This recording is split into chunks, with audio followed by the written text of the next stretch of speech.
উপদেশ নাহিদের লইয়া ওরা লইয়া গেলাম। ও গেছে, আসিফ গেছে, ওরা সবাই গেছে। কবরে আমার কইলো যে 3 মাসের টাইম দিল, 3 মাসের মধ্যে আমরা কবর দেখাই দিন। আমরা শান্তি পেলাম যে 3 মাসের মধ্যে দেখাই দিব। আজ 1 বছর হয়ে গেল, 1 বছরের মধ্যে তো এখন আমার ফোনেই ধরে না। আমার ছেলের কবর চাই, আর কিছু চাই না আমি।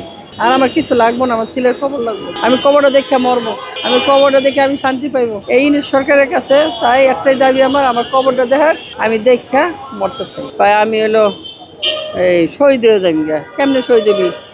কি আমি হলো সবার আন্দোলনে আগে যাবি? আমি একটা থাপড় দিলাম গালের মধ্যে, কই যাবি? না মা, আমি এমনি করলাম, এমনি করলাম। আমি যে মরেও যাই, তোমার কাছে অমর হয়ে থাকবো, নানান কথা কয়।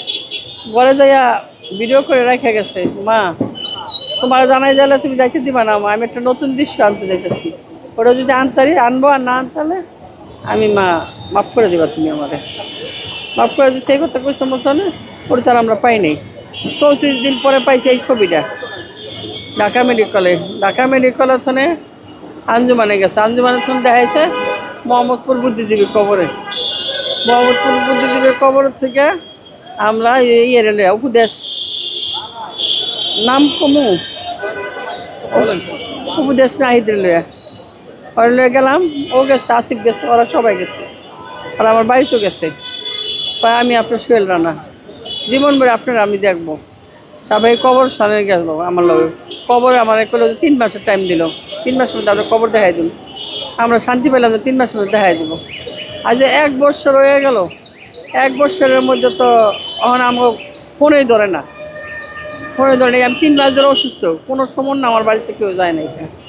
আজকে যেই শুনছি যে 1 বছর হয়ে গেছে, কালকে বলে ওর করবো, জন্ম মৃত্যুবাসী করবো। ওই হইন না, আমি যে ফিরে আবার বাইরে আইছি। আমি কে না, আমার ছেলের মৃত্যুবাসী করবো, আমি আগে কবরস্থান দেখলাম, কবরস্থান দেব। এই পাগলের মতন আমি বাইরে আইছি। আমি অনেক এই সরকারের কাছে চাই, একটাই দাবি আমার কবরটা দেখার, আমি দেখা মরতে চাই, আর কিছু না। আমার এই দাবি। না হেরা করবো না তো, আমরা মিলাদ পড়াই দেবো, হেরা কিছুই না। আমরা মিলাদ পড়াবো। আমার ছেলের দোকান না চলো না, দোকানে টাকা পয়সা চলো না, ওইলে তো মিলাদ পড়াই দিব। না এই গেছে আমাদের সাথে। তারপরে আমি ওদিকে অত কিছু করতে পারি না। অনেক মানুষের কাছে গেছি, কোনো আর বাদ নাই। যে নিয়ে গেছে, আমি ওই যে কবরস্থানে নিয়ে ওই যে করছে, যে আপনার মতো সাংবাদিকরা যায় ভিডিও করে নিছে, তারা হয়তো সন্ধান দিতে পারে না আমাদের। আমি অনেকের কাছে গেছি, কোনো সন্ধান দেয়নি। এখন আমার ছেলের কবর চাই, আর কিছু চাই না আমি। আর আমার কিছু লাগবো না, আমার ছেলের কবর লাগবে। আমি কবরটা দেখে মরবো, আমি কবরটা দেখে আমি শান্তি পাইবো। আমার ছেলে মেয়েরা দেখাই যাবো যে এই যে সোহেল রানার কবর, আমার সোহেল রানার মতন আশিটা কে দেয়? দেও তো, দেও তো আমার সোহেল রানার মতন মাথার চুলে কার আছে? দেও তো আমার সোহেল রানা কেমনে বয়ে রয়েছে, কেমনে বয়ে রয়েছে। এই সোহেল রানারা কি অবস্থা করছে। আজ উপদেশ তোরা, আজ এক দেশে দেশে যাস, তোরা আনন্দ করস, ফুর্তি করস।